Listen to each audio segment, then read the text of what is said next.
I'm Caesar Flickerman. Tonight we have a very special guest all the way from the underworld, Oedipus. Thanks for coming on the show, Oedipus. Thanks for having me. I really appreciate it. So let's get right into it. You were raised by Oedipus and Merope, is that right? Yeah, that's exactly right. Before I was born, my real father, King Laius, received a prophecy from the Oracle of Delphi that said I would one day grow up to kill my father and marry my mother. When I was finally born, he got rid of me because he was afraid that that prophecy would come true. What do you mean by got rid of you? Well, he had my ankles pierced and tethered together so that I could not crawl. Then he handed me to a servant who was ordered to leave me on the mountainside to die. Instead of following orders, luckily, the servant handed me to a shepherd who brought me all the way to Corinth. This is where I grew up, adopted by King Laius and Queen Merope. Wow, you had such a tragic childhood. I believe the hearts of all the viewers really goes out to you. How did you find out about this whole prophecy willy-nilly mumbo-jumbo?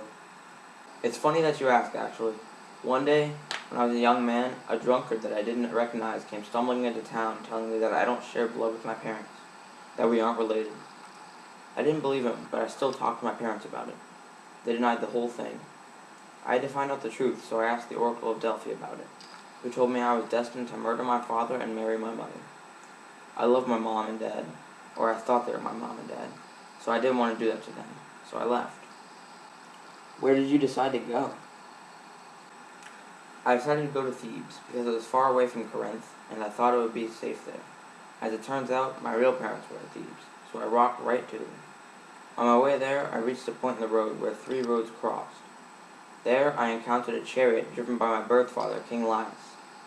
We fought over who had the right to go first, and I killed him in self-defense when he tried to run me over, unwittingly fulfilling my part of the prophecy.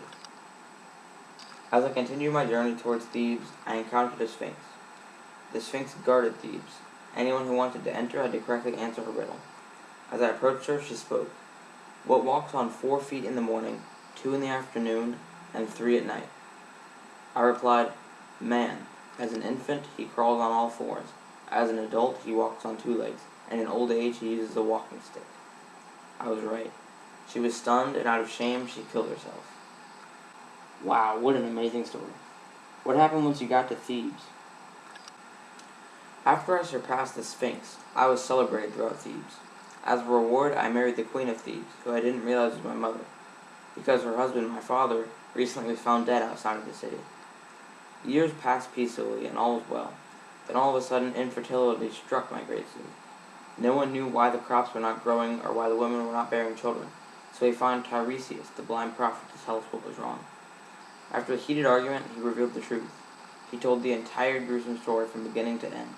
Jocasta immediately hung herself with shame. I was so upset and disgusted at myself that using a pin from her gown, I stabbed myself in the eyes. How does your story end, Oedipus? Well, I was blind after that. I wandered about in shame for years. I finally died at Colonus after being placed under the protection of Athens by King Theseus. Thank you for talking to us tonight. Ladies and gentlemen, Oedipus. Thanks again for having me, Caesar. Good night.